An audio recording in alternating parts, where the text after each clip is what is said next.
जब दूसरे धर्म के लोगों में दूसरी स्टेट के अंदर उनको अपनी संस्थाएं चलाने के लिए दूसरे मजहब के लोगों को शामिल करना का अधिकार नहीं है, तो फिर क्यों हमारे ऊपर आप ये थोपना चाहते हो, दूसरे मजहब के लोगों को हमारी संस्था में दाखिल क्यों करना चाहते हो? कि ये जो बिल है ये हमारे संविधान के खिलाफ है, हमारे मजहबी जो हमारी आजादी है उसके खिलाफ है, हमारे आर्टिकल 26 के खिलाफ है। एक कलेक्टर हमारी मस्जिद को, बाबरी मस्जिद को तो देख तोहफे में दे चुका है,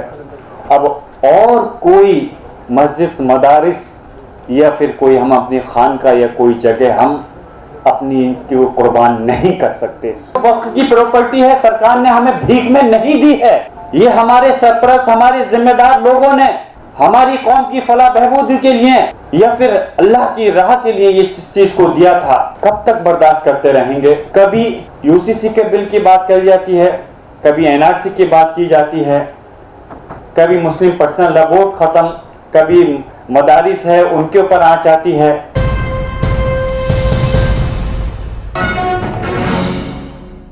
अस्सलाम वालेकुम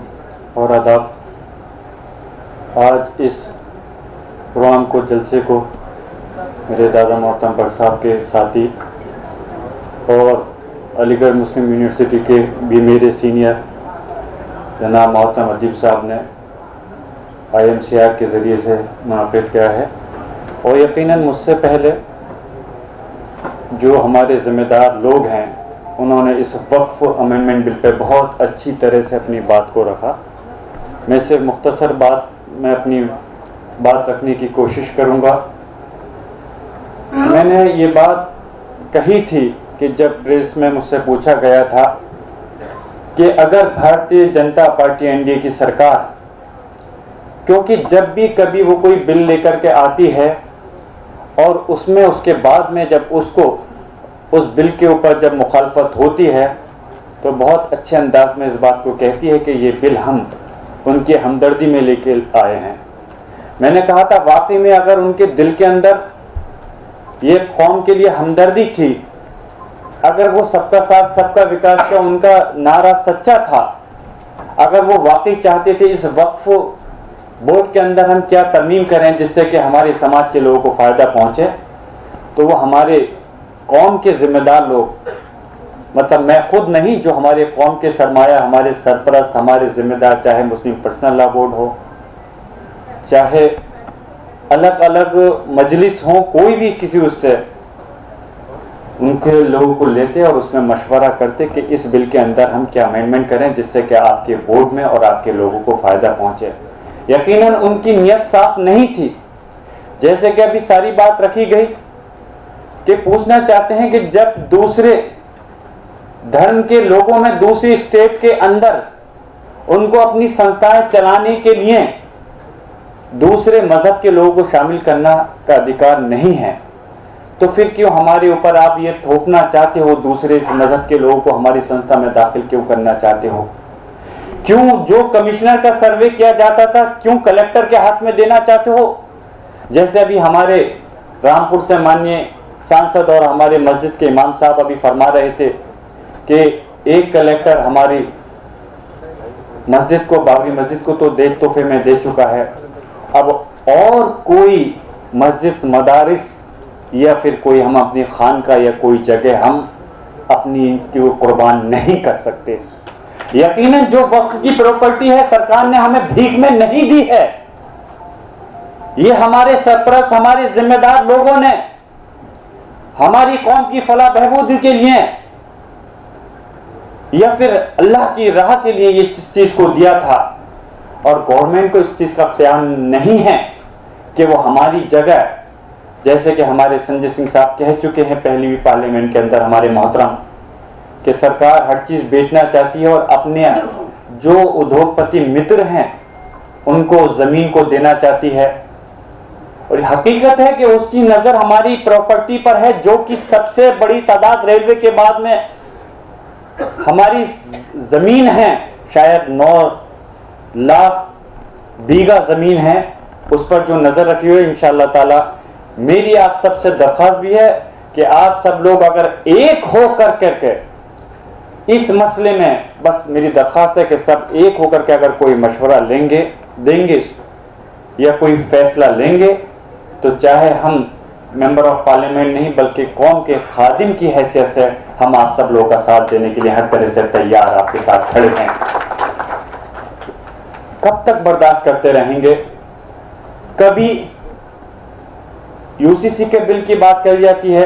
कभी एनआरसी की बात की जाती है, कभी मुस्लिम पर्सनल लॉ बोर्ड खत्म, कभी मदारिस है उनके ऊपर आंच आती है,